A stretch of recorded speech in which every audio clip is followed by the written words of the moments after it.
Hello guys, it's Darksigner here from the German Duel Masters channel, and today I'm with, Spalding, hi. and we want to give you an updated version of our tier list for the Duel Masters TCG with Bombazar banned. So like our IDC format. Yeah, and the last list was in 2021, so quite a bit of time has passed, and a lot of people asked if our old list was still up to date, but no, it's outdated, and we made a couple of changes in our new list, and the first change you see is that we kicked some of the point 0.5 steps.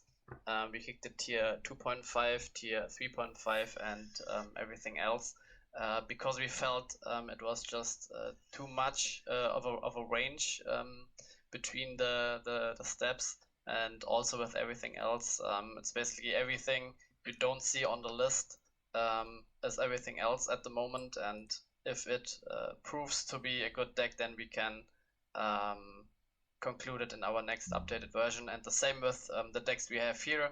If there is any meaningful competitive tournament result, then of course the deck will move up or down in the list.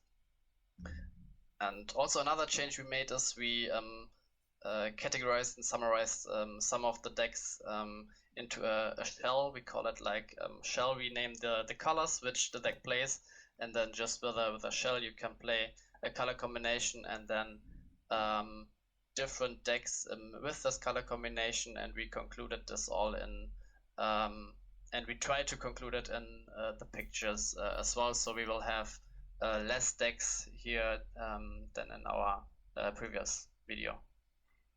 Yeah, and I think we can just hop right into the first deck we have here. Yeah. This picture shows like the Light Fire Nature aggro deck, but it's meant to be like any 2 to 3 color aggro deck that's like not the typical popular ones. I think Light Fire Nature is a bit more of like an off meta pick, I would say. Yeah. And these non-standard 2 to 3 color aggro decks, we just put it in tier 3. It's definitely viable in a competitive setting. Light Fire Nature won an IDC, so it's competitive, but more on the lower end. Yeah, definitely. And in the shells which you mentioned, like the Light Fire Nature, to explain the tiers with this deck, tier 3 is not unplayable. Tier 3 is still playable, and with a bit of matchup luck and with the right meta, this deck has a real chance to win a tournament. Some people say these decks are lower or maybe even higher, but we think that these decks which have a chance but not regularly, they need to have the right matchups, the right circumstances to win, and that's why it's in tier 3 here. Yeah, of course. And I want to pick up on a thing you said about like matchup dependency. Some people call the Light Fire Nature deck the Light Fire Nature anti-aggro. So it's basically in the name that you need like an aggro heavy meta, and then it can thrive and even win. And yeah, like you said, tier 3 is it's not like these are super bad decks. We wouldn't include them if they were bad. They are just like less likely to win than higher tier decks. Yeah. And yeah, the next entry, it's Fire Nature Rush, and very prominent in basically every IDC. You see at least one Fire Nature Rush entry, more likely 2 or 3, and it's proven to be one of the best decks. That's why it goes straight up into 1.0. Some people complain that it has like this glass cannon playstyle, that it loses to certain shield triggers, and that is true. But just because it needs luck doesn't mean it's a bad deck. Because more often than not, it is quote unquote lucky and just goes through all the shields in like 4 turns and wins. Yeah, and usually you have to be unlucky to hit like the perfect shield for the opponent on the perfect turn. For example, like Aqua Surfer on the first shield, of course, is yeah, pretty game breaking. But more often than not, these shields will either come later in the game, where it doesn't matter if it's like the fifth shield, for example. And most decks don't play like 20 shield triggers, which have a huge impact on aggro decks. So yeah, so as you said, some people complain of getting sacked or something with Fire Nature Rush, but it usually happens sometimes. But yeah, more often than not, you will just run through. Yeah, like I think the two most devastating triggers are Aqua Surfer and Burst Shot, and like you said, Surfer is like the earlier you see it, the better, and the later it gets, the more likely it doesn't matter anymore. And Burst Shot, it really depends on just the opener of Fire Nature Rush, because some openers are really bad into Burst Shot, and some then in some cases, like, it doesn't matter if you lead with like Gonta and Magnus, then Burst Shot doesn't do too much. So I think you can play around certain triggers, and Rush really only dies to decks that specifically have counters to them, like blocker heavy strategies that play Juliana, or like some very specific counters. And most typical decks that we see in the higher tier RAM, they are just have natural weaknesses to Fire Nature Rush. And yeah, the next one is Armorloid Mana Burn, one of the more unique mana burn strategies, but also one of the worst ones. It's a tier 3 deck. It's like cohesive, and it works, but the issue is that the high tier meta decks all have counters that are like just too efficient, because if you Miraculous Snare or Soul Swap the Grush away, then the deck dies. And most of the higher tier 1 decks you will see either have access to nature or are light water, so that's a bit problematic.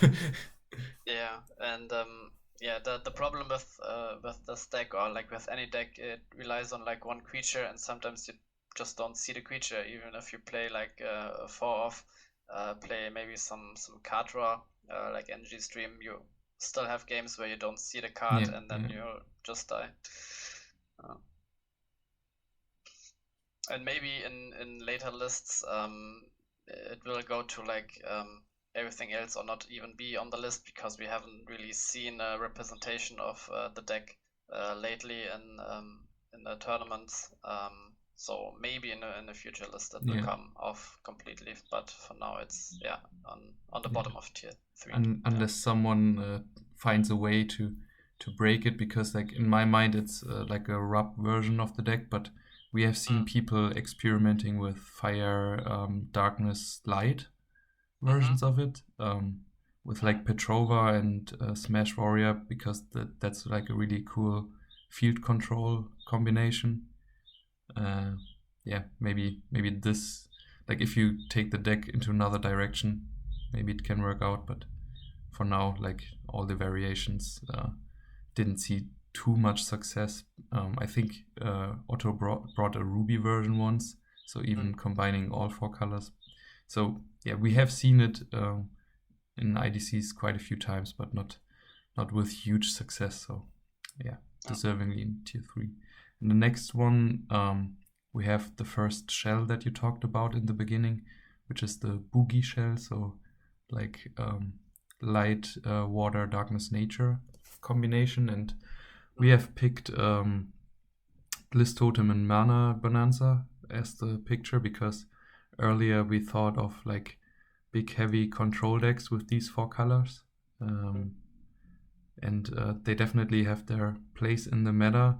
I think recently we have seen a Bonanza deck in the IDC, and Bliss also has seen like some play, but in the most recent IDC we have seen Hymne taking these colors into another direction, playing a mid-range deck. And yeah, there are a lot of possibilities. It's definitely one of the best 4-color combinations.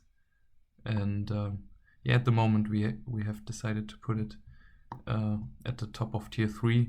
If it proves itself further, we might move it up into tier 2. Do you have anything to add there? Yeah, I think these colors in general, where you play powerful cards like Skysword and even Miraculous Plague, for example, these are just really good cards in general. So this shell has a lot of potential if it gets figured out, and you don't necessarily, as you said, need to go like the heavy control route, which we saw before. Maybe with Bliss Totem you don't even need like the light aspect. You usually play it because of the Skysword, but yeah, if you want to make it like really anti-control, maybe you leave the light out and just focus on your Upheaval and Bliss Totem game plan. But yeah, as you said, maybe even the mid-range version with the newly added Ice Vapor is the way to go in these kind of decks. I really like the name that Hymne gave his deck, Ice Sword, so like Ice Vapor and Sky Sword. And you're a fan of naming decks in unique ways as well. So we will get to that. We will get to that later. The next one is like an infamous combination, the Sky Swap combo that some people love and some people hate, or maybe even both, depending what deck you picked. And this is for the grip shell, so fire, nature, light, darkness, and that is what we have put into tier 2. We will talk about Phorobos soon, which has these colors, and we have seen like Phorobos-like decks doing well in IDCs and even winning. So yeah, the color combination is just really strong and carries a lot of decks. Yeah, and as you said, even with Hymne's deck, he also tinkered with a version of his Ice Sword, but without water, and maybe thinking about adding just like fire, and then we have like the grip shell again. Fire, of course, adds like heavy hitters like Berserker Zeal Dragon, Board Wipe, and APOC, and even Valyrica Rebirth. There are so many good fire cards, even like an early Singwave combined with a Brotham Tribe and stuff. And we put this deck in the top of tier 2 because it has, as you said, proven in comparison to like the Boogie Shell we have at tier 3. And we saw some lists playing, I think, Fists of Forever with Berserker Zeal, focusing on this route. We have seen lists, I think Louis has a list with the Rebirth toolbox aspect, and yeah, they're doing pretty well. Yeah, I have nothing to add. Next up, we have our first 1.5 entry, which is Hydro Hurricane. The deck has seen like not too much play lately. It's a bit less popular now, but like in the early days and like even a few IDCs ago, you'd see like regularly 2 or 3 people on Hydro Hurricane. It's a pretty popular deck in the community, and quite unique that in the way that a 3-color control deck, or mid-range, was also a huge discussion if it's considered control or not. But like this 3-color something deck, that it performs very well. It has like the ability to span the board, and the board is pretty safe with a lot of Pala Ulises and Petrova buffing all your guardians, and then as soon as you have a huge board and the Hydro Hurricane hits, like the game's over. Like It's not like the typical mana burn where you try to burn the opponent slowly and steadily. It's just like one-shotting the opponent with a Hydro. Yeah, and also we saw X-Boom with a Hydro Hurricane version, which focuses more on the deck out aspect, where he plays slash chargers in it and Yeah. ways to get it back. So yeah, another version which could be better or worse than the normal version. I think it has to be again be proven, but we have it in tier 1.5 because it is clearly better than tier 2, and that's why we left this half tier in, but it's still a step behind the top decks, we believe, Yeah. and that's why we put it there. So yeah, next up, Phobos. We have talked about the Grip Shell quite a bit, so nothing too much more to add. It's just like a proven deck, solid matchups all around, but also getting a bit less successful lately because of something we will see later on. But still, yeah, it still tops regularly. Isn't used that much, but some new players have picked it up, and so yeah, we still ranked it in tier 1.0. It's a bit above like the likes of Hydro Hurricane, and yeah, nothing much to say, I think. Yeah, I think that this particular version has been around like since IDC 1, I think. Yeah, so yeah. it's not like a trend we have. We have like as you said, a steady amount of players and even newer players which are playing this deck. And in our last tier list video, we had it on the first place because it has an all-around really good matchup. It's like one of the best decks, if not the best deck, against a very wide playing field. But as you said, lately we have a slight shift in the meta game, and that's why it's not number 1 anymore. Yeah. Next up is Elsonius, and when we talk about Elsonius, we most likely talk about the light water version. Some people try to add in like darkness or nature. I think Otto was trying that out in CIDC. But yeah, typically the standard version is light water, and we have decided to put it in 1.5. And yeah, it's similar to Hydro Hurricane in the sense of it's very good, but not as good as the best decks, but still slightly better than the tier 2 decks. But we have to say that it doesn't have too much of a showing lately, so it's hard to evaluate because nobody plays it, so we don't see really if it fares well in the newly shifted meta or not. So yeah, this pick is highly debatable. That you could put it down into the top of tier 2 because of the representation being so low, but also like especially the Fire Nature Rush matchup and the Rock matchup is pretty good. So yeah.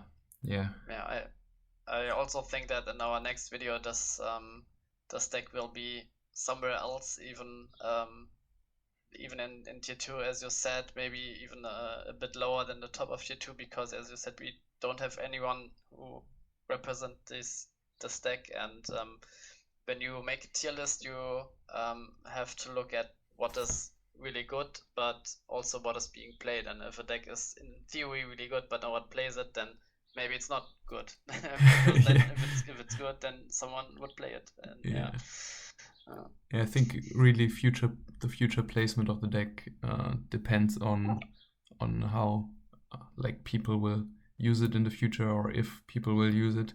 Like if it's going on the trend that no one wants to pick it up, then we have to put it lower just because of representation. And next up, I think this is Lightwater Nature Tribal, what Petrova stands for. Yeah. because like all the tribal decks benefit from Petrova mostly. Like you want to boost some races, and that's why Yeah, we mostly chose like the Liquid People is or Beast Folk or yeah Initiate, maybe even Guardian. So there are a lot of decks. Again, Lightwater Nature Tribal could be a shell also, yeah because we also saw Halfa doing well with Lightwater Nature Arcadeas, which also focuses, of course, with Arcadeas on the Angel command a bit. But in his version, he doesn't play Petrova. He picked up the trend that really the fire control decks have fallen a bit out of favor lately, and that's why he just focuses on pure gas with Mistrias and stuff, getting him out on turn 3 even with Poisonous Mushroom. And then against control he plays the Alcadea, so we also conclude this version, which could be like Lightwater Nature Tribal also under this Petrova picture. yeah. It doesn't play Petrova also because like conflicts with the other 5 drops, like because of the Angel Command bait, the Ularus, and also Sky Sword. Yeah, you have a lot of stuff competing in that deck for that slot, and you don't really need the power with like Ularus and Alcadeas specifically. They have enough power, like the main creatures of the deck have enough power. In that way it's a bit different, but we still decide to, like you said, group Alcadeas into this Lightwater Nature tribal shell, if you want to call it that.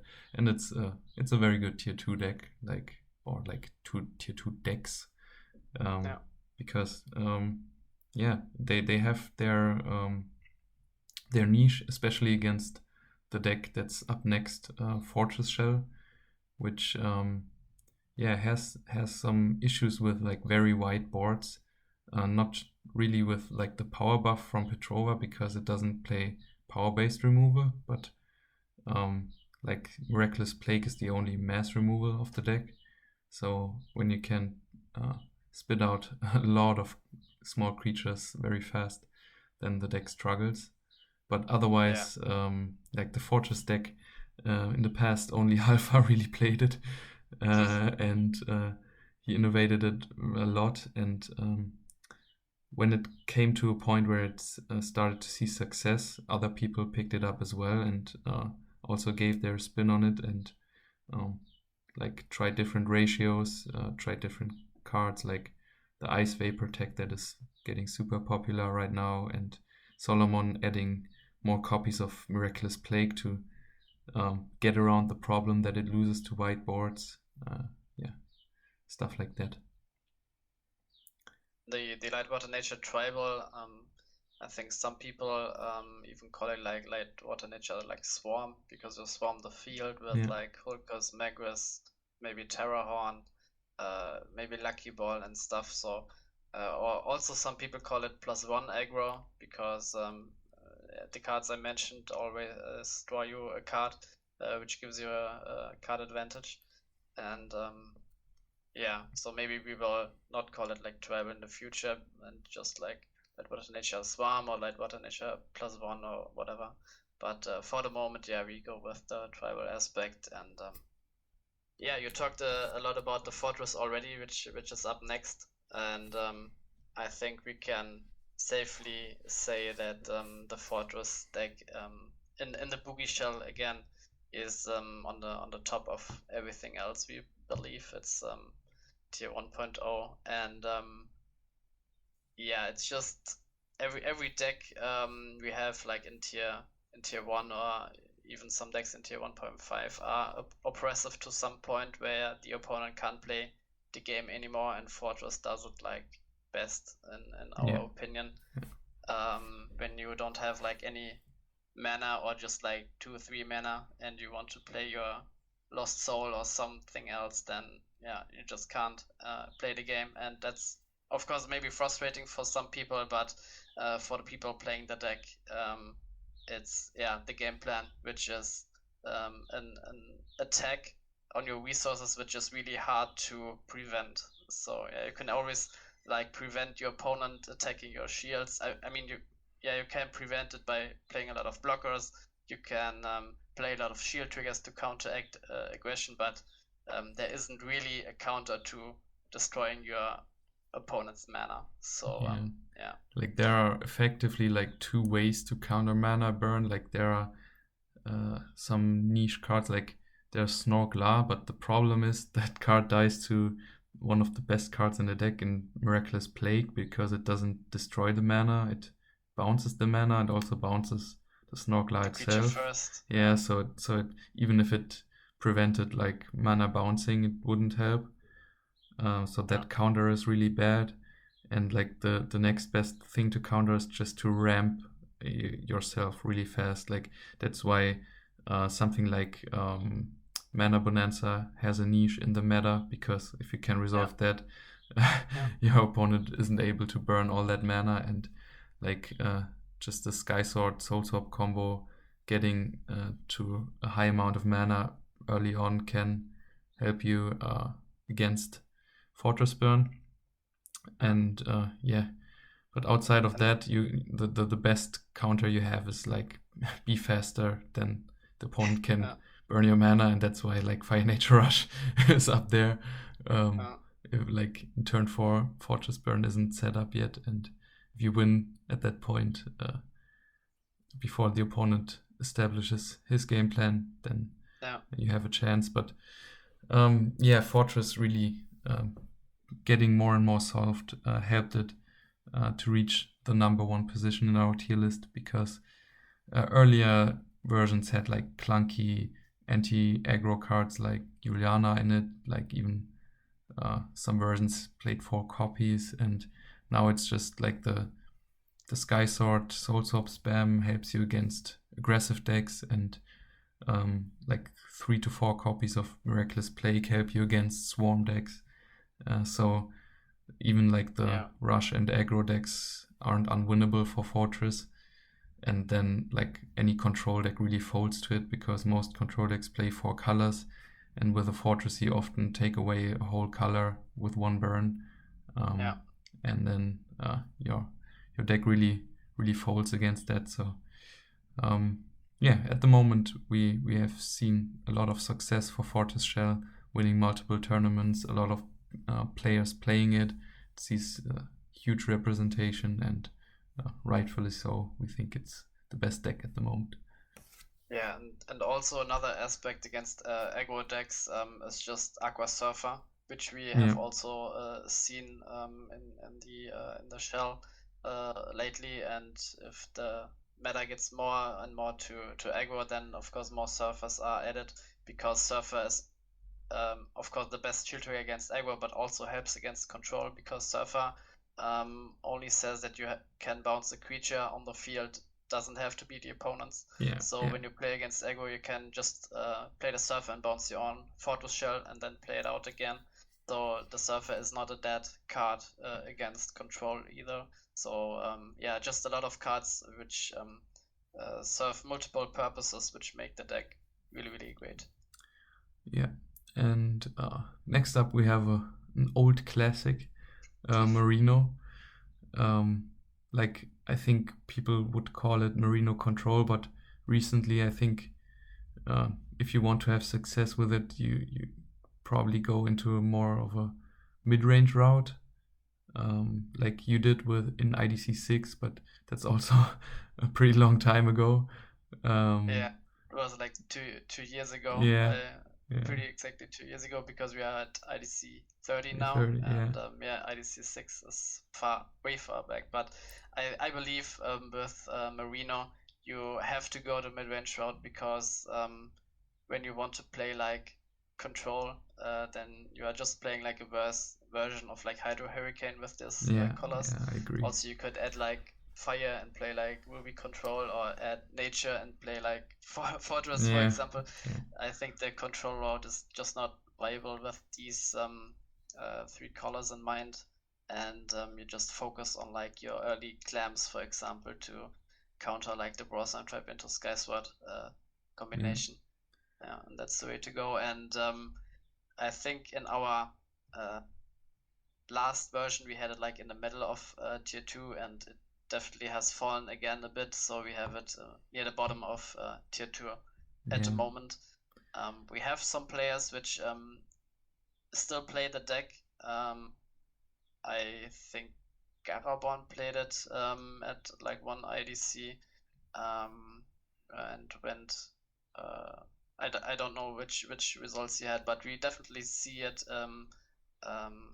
Yeah. Not a lot in our tournaments, but we see it, so it has a representation at least. It's also part of like X-Boom's Hydro Hurricane deck out, but I don't know if it's really an integral part there. Like it's good that it's a good draw power card, but also like the deck is on Mistrias and other draw stuff, so it's not really. I don't know if you can call it a Merino deck. Like it's in there. No, I think usually when you think of Merino, you think of like an initiate package with Tajimal and Magus and Grace, and some early blockers like Zarius, for example, to really have a good aggro matchup. And we don't see it in like the Lightwater Darkness deck out version, which plays Merino. Yeah. Also, another old classic is like the Rub shell, like either Rub midrange or Rub control, whichever you prefer. And it's just, right there together with Merino, has fallen off. A bit lower than Merino because it also didn't see as much success. Like, it did see like top 8 success, but Rub never won outside like of the bonus IDC, but like in a regular IDC, the closest thing that came to win was Rub aggro. So not even like what Rub is really known for. And I think at the moment Rub aggro is also the more popular deck than like the old school Rub midrange and control lists. And I think rightfully so. I think as dumb as it sounds, Rub aggro is like the best version of Rub you can build at the moment. Yeah, and again, we had it like on the top of tier 2 in our last video. Now we have it on the bottom of tier 2, and outside of like a 40 card format, we don't really see this deck performing well because there are just other decks in another combination which serve a better purpose, and they just have to be. Some of them have been proven. Some of them need to be proven with an added color, and might be ahead of the Rub midrange. In theory, they are ahead of Rub midrange and Rub control, but again, they have to be proven. And which comes to which gets us to the next deck, which is the Wooby control, which is like Rub control with light added. And you just get so much when adding light in a control shell. You get Reckless Snare, you get Belix, Faliga, Logic Cube even, and I don't see a reason to not play light when you want to go to control route with Rub colors. Yeah, you really don't lose anything, and you have like with the Ruby shells, you have typically 2 to 3 different routes you can take. Like the standard ones we know are like the Meltdown combo deck, which I don't think is like too reliable because it just needs its pieces and that can be disrupted easily. But like the Ruby deck out is very popular, and in the last IDC I think we had even 2 or 3 of them. Now 3 is a bit too much. I think we had 2 entries, and deck out is really, really strong strategy. And then you have like the just control with Bolmedius, and then that is very comparable to Rub control. And I think there the Ruby version is just like straight up better. Just why wouldn't you put all the good light cards in your control deck? And that's why we have it at the top of tier 2 at the moment. And probably could be swapping places with Alzionius in the future. We have to see how it turns out, because Ruby control could have a problem with the newly 4 copies of Ice Vapor, which we might see in the future. Maybe this trend falls off because you play a lot of spells in your Ruby versions. But you also play or can play good counters like Berserker Zeal, just kills it straight away. And of course, your Mass Removal is also great against Ice Vapor because it only has like 1k. With like your APOC, you can hit the Ice Vapor plus like 2 or 3 other creatures, and then you don't really mind discarding a card or losing a mana when you get rid of like 4 creatures. Yeah, also the deck is often on multiple copies of Volcano Charger, which I think is, I often call it the best counter because it removes it while not losing a mana, because like the charge, it goes into mana for the charge and then you put 1 mana away. So Ice Vapor is only like half as good against Volcano Charger as against other removal spells. So yeah, there's that as well.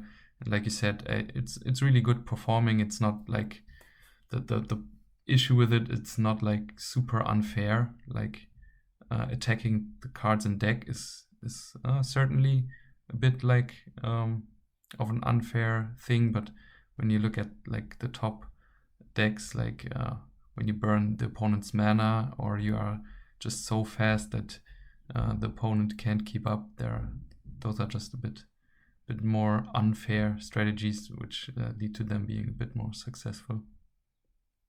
Also, when looking at the top decks, they play like 4 Farligas and Morbid Medicine and Corpse Charger, and you can't really get rid of them at once. So when you slash like a Morbid Medicine, your opponent plays like Fal, gets it back, or when you slash Fal, your opponent plays Morbid Medicine, gets Fal back, and then just cycles them. So that's really, really hard to deal with deck out.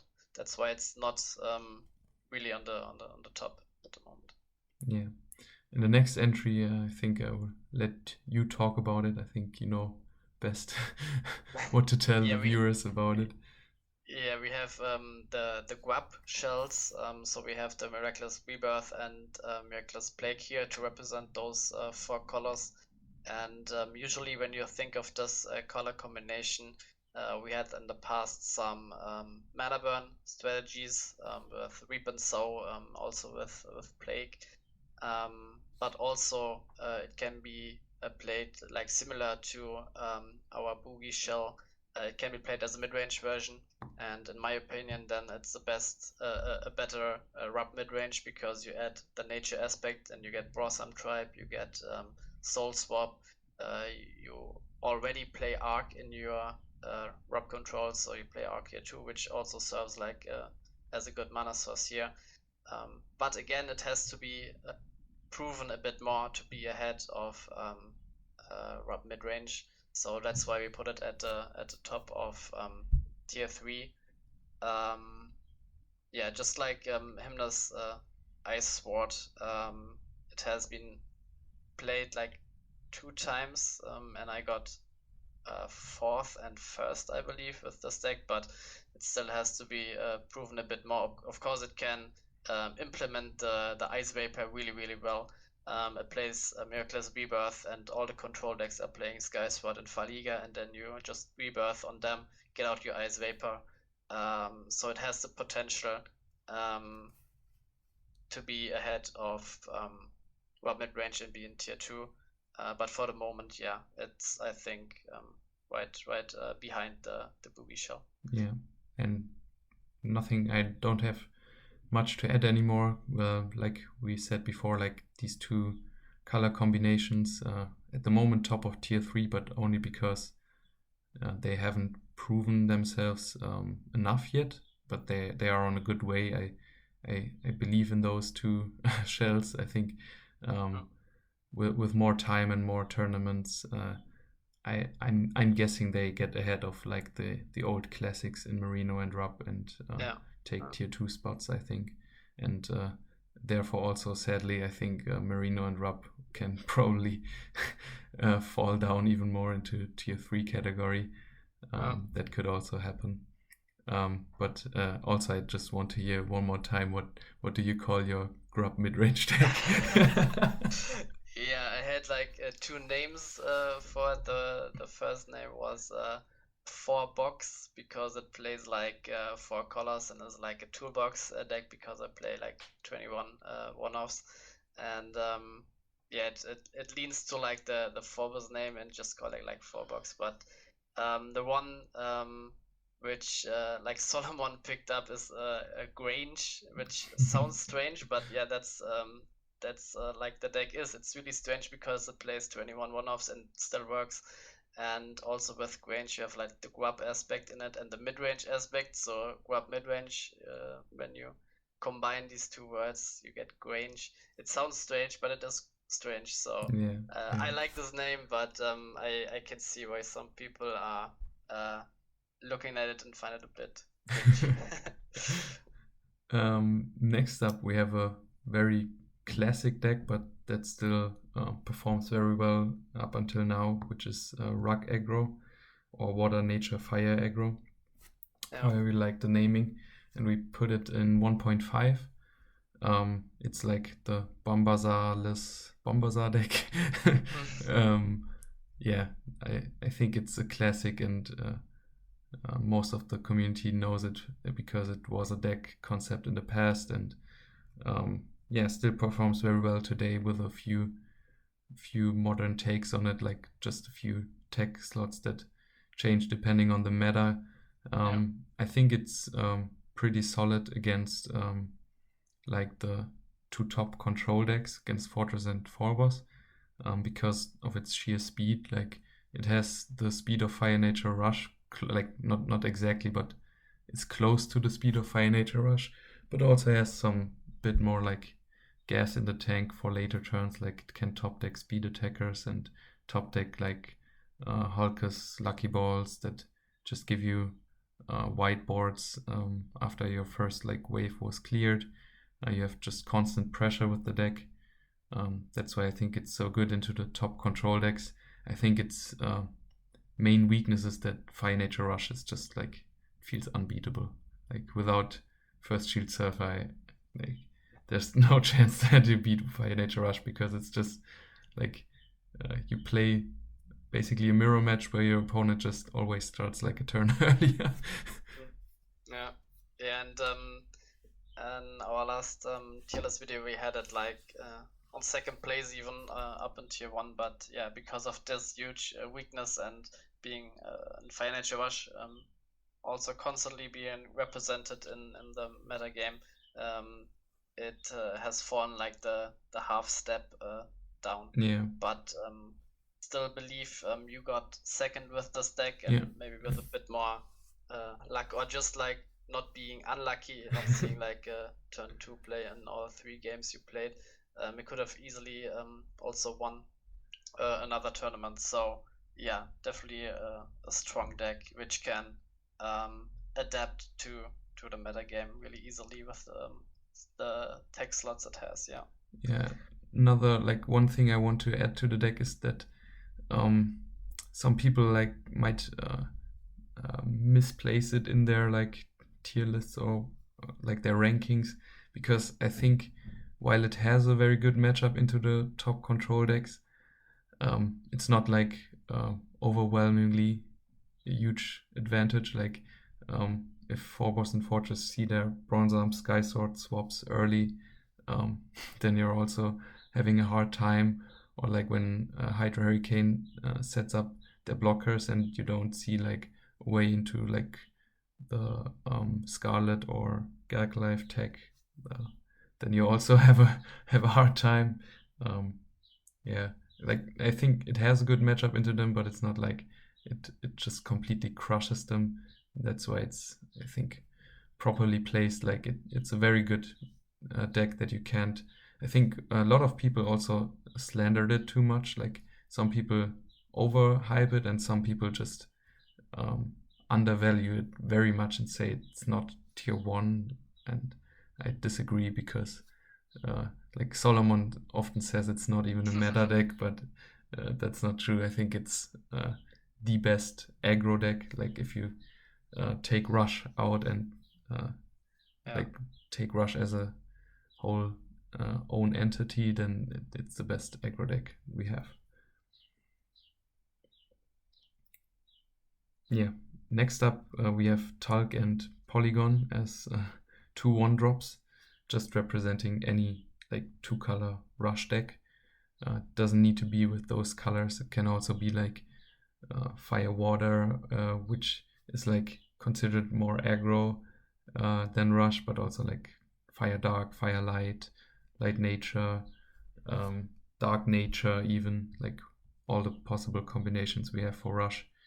And we put it into tier 3 with the like 2 and 3 color aggro decks being slightly worse because they're slightly slower.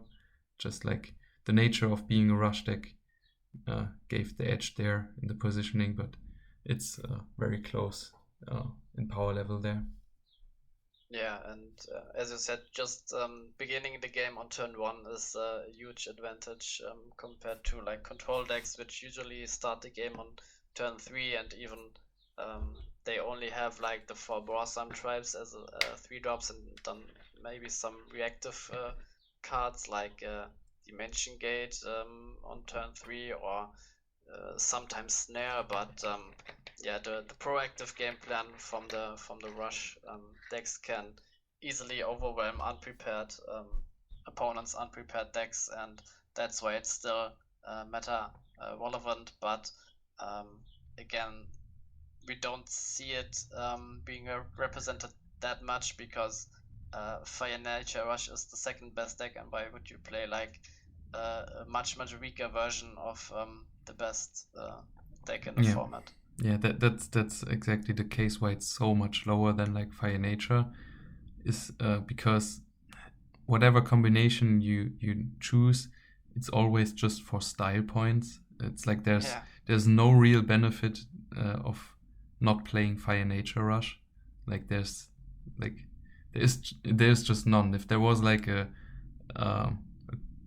really relevant factor where we'd say, okay, this is in matchup X, it's better than Fire Nature Rush, then you could make an argument for that deck being like higher tiered, but there's just not like if you play Rush, you always want to play Fire Nature Rush because it's just simply the best, and the other Rush versions can't compete at the same level. Yeah. And next up we have UB shells, which we have represented here by Hydrus and Crystal Paladin, because typically we see like UB decks being Hydrus focused or Liquid People focused. That's why we chose those two, and we have put it on top of tier 3. Also, like with the possibility to be higher, they just need a bit more representation, because I think Hydrus wasn't played for a very long time, and like the only UB player we have in the field at the moment is Claude, which he took down an IDC with his Liquid People focused UB aggro. But yeah, just like with Grub or the Boogie Shell as well, it's just not represented enough. Yeah, that's a problem like small communities have, that only like a single player is pushing a specific deck, and yeah, so when other people of course pick the deck up and also finish well, it of course places or can be placed higher in the tier list, and yeah, the same with the other shells which are right below them, which you already said when some people pick it up. But the problem with these decks, I believe, are that the creators put I believe quite a lot of time and testing into the deck, and it's not easy to play those decks. So new players picking up such decks, yeah, it could be a bit maybe overwhelming for them. That's why we don't see like new players going straight for these decks, because they are also quite new to the field, and they just go to like already proven decks with like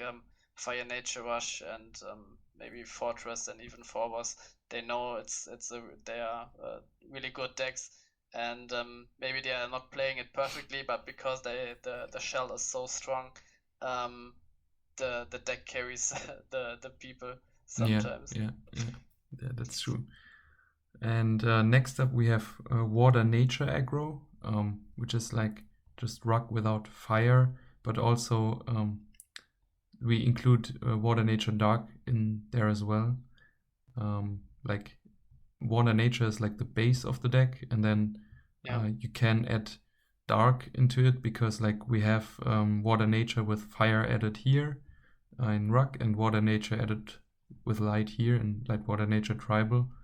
And adding darkness feels like it's the worst version out of like the 3 possible combinations. That's why we put it like below Light Water Nature aggro, Light Water Nature Tribal. You don't need the darkness package. It's mostly a splash. Like with the card we have here, Pincer, it's often just like Lost Soul and Pits and maybe Locos or Ice Vapors. Just like a small darkness package to punish control further. But the core of the deck is Water Nature aggro deck. Yeah, and I think there's also a debate whether adding darkness is really better or helps more against control, because you can just like focus and on your 1-drops in the nature, just play like 4 Sniper Mosquito and 4 Captain Polygon, and then you just rush the control decks down. And when you add like Ice Vapor, you have to and Lost Soul, you have to take something out, and then you cut like your 1-drops, which were good against control, to supplement with a 5-drop, which is good against control. So yeah, I'm not sure if this makes the control matchup better, but definitely makes your other aggro matchups worse. So that's why we think with the darkness version it's I believe with the darkness version it's worse than like the other 2 colors. And the Water Nature might just be better overall. Yeah, and we just included like the possibility you can decide if you like the 3-color deck or the 2-color deck. We just wanted to distinguish a bit from like other like 2 or 3 color decks, because like light fire nature or light water fire, those combinations are they're tier 3, and like water nature dark is just a bit above that, but lower than the water fire nature and light water nature. And next up we have the 2 like archetypal decks of the game, Survivors and Wave Strikers. Survivors being like the control Slayer, like the anti-control deck, which we put in low tier 2 this time. I think it was a bit higher in the last list. I don't know if I remember correctly. Well, with the last list we had tier 2.5 also, but in the tier 2 it was at the bottom.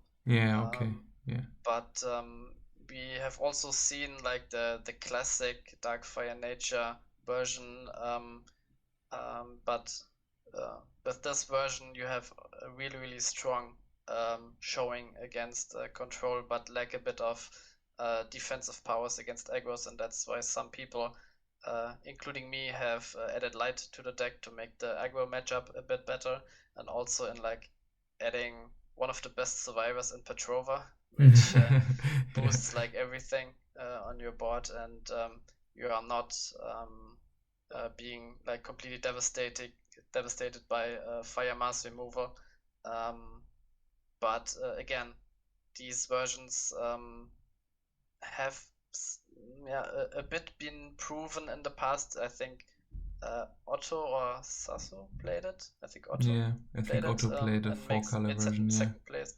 Yeah, and he has more of like a Phobos version, more like a grip version of Survivors, and my version was a 40-card version, which had a different core in this version. But yeah, I think tier 2 is still pretty solid, and yeah, but again lately not being represented that much. Like I think you haven't picked up the deck like since CIDC 1, I believe. Which didn't And go that well. yeah, Yeah. that's really far back, and other people aren't really playing this deck. So yeah, that's why it's where it is. Yeah, I think it's a solid deck. We have seen over the course of the IDC meta that it had good showings. It topped a lot, but the thing it's missing is a win. And now it's just like, how do you compare like a deck that only won once but doesn't see this representation to something like this that had like consistent showings but didn't win. I can see like in the future when like the trends continue that like Survivor isn't picked up much and doesn't see success, and like the top of tier 3 decks that haven't proven themselves yet but had early success, if they can like keep going with their success, that like these slots can interchange, that like some of the last few decks here from bottom of tier 2 might need to drop into like top of tier 3, and top of tier 3 could go up into tier 2 category. So like the decks here are still pretty fluid, I think, like opposed to like the tier 1, like the best decks that have been solidified over the last 30 IDCs. Yeah, they have seen like small movement in placements, but I think like these best decks were like still the same from our last tier list. Like those are still the best decks to use, and even though they might change places a bit depending on the meta game as a whole, they still will be the best decks. And yeah, the movement here is like, here's where a lot of movement can still happen. Yeah. And Wave Strikers, we put it slightly above Water Nature Dark Aggro, also a bit above Survivors. I think the deck has a lot of good showings like Survivors as well, but also coupled with a win, and yeah, does pretty well into Fortress Burn lists that drop all of their Miraculous Snares, because like Snare as the early removal is what really kills Wave Strikers. But if Fortress is on typically like 0 to 1 copies of it, if they don't see it and you build a Wave Striker board early on, then yeah, that can be pretty good against Fortress Burn. Yeah, and not even Miraculous Plague helps because you draw so many cards with your Rias and also with your Uncanny Turnip. So you flood the board, and if you have like, then you have like 6-7 creatures, and then 2 of them gets bounced. So what? So yeah, it's really strong into like non-fire decks in general. It struggles against Fire Nature Rush. Fire Nature Rush can even control the Wave Striker by just like Comet Missile the Azura, or just Volcanic Arrows, Zap Tag, and then just have like 2 creatures with an underwhelming power with no ability on your board, and you just lose. So yeah, but still, when your opponent doesn't have a real answer, the stack just runs through, and if you face the wrong matchup, you get obliterated usually. So yeah, it's a really good deck right in the middle of tier 2. It has some really good matchups, some really worse bad matchups. So it's yeah, I think it's right there where it belongs. And our last entry, we discussed a lot if we want to keep it in, but since it's like we have Hydrus in there as well, and like Star Knight is like a fan favorite, we still want to include it. It's like a 2-color aggro deck. It's like here from like in this realm of power, and we put it as like just the bottom deck to finish our list. Like everything that's worse than Star Knight shouldn't be in the like tier list. It has the issue that it's just like a strictly worse version of Lightwater Elsonius, and that keeps the deck like nobody plays it, like outside of like casual matches. I think we didn't see a Wise Standard entry ever in IDC, and if we did, I don't remember it. Yeah, and usually with all the Vortex Evolution, it's just the flaw that you need like 2 baits on board compared to like the only 1 bait when you play like Crystal Paladin, Hydrus, and so on.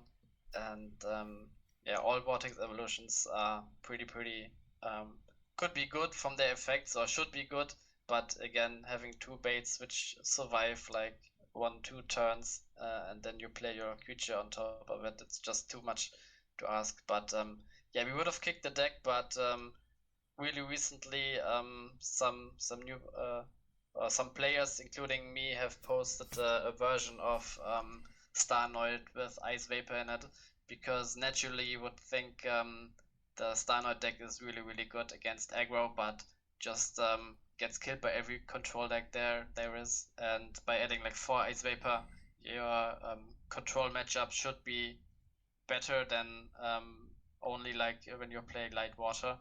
And you can also play some other anti-control cards in your Lightwater Darkness Starnoid version.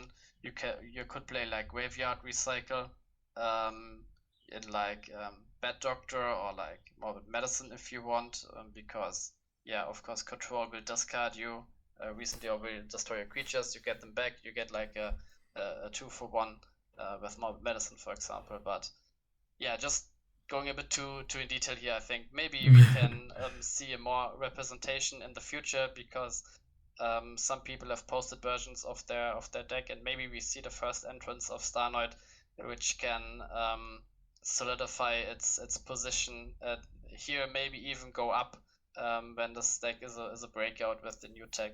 But yeah, for the moment, it's our last deck on the tier list. Yeah, like it's the most playable Vortex Evolution. Like not definitely. even the best effect. I think Death Phoenix has the best ability, but yeah, just the most the baits are just too hard to combine, and like the best version you could do with a Vortex Evo is like the Starnoid, but yeah, it has a lot of flaws, so it's rightfully so at like the bottom deck of our tier list.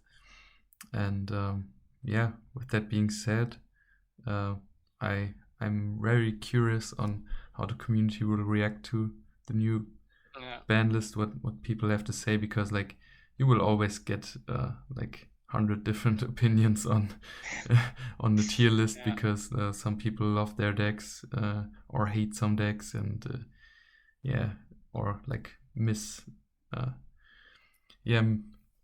have just like different say like overhype some decks or underrate some decks, and yeah. But that's reasonable, and it's understandable, because when you put so much effort, for example, into a deck, and then oh no, this deck is if you put so much effort in Starnoid, and then oh no, it really got kicked, and what are you doing? I can understand it. And even if you think that like Waterfire Nature is not in tier 1.5, you think it's really bad and stuff. No, it isn't. And yeah, it's just people have different opinions, and we are very, very curious, as you said, about your opinions. Please leave it down in the comment down below. Maybe you will influence us to the point that we will consider your opinion in our next tier list video.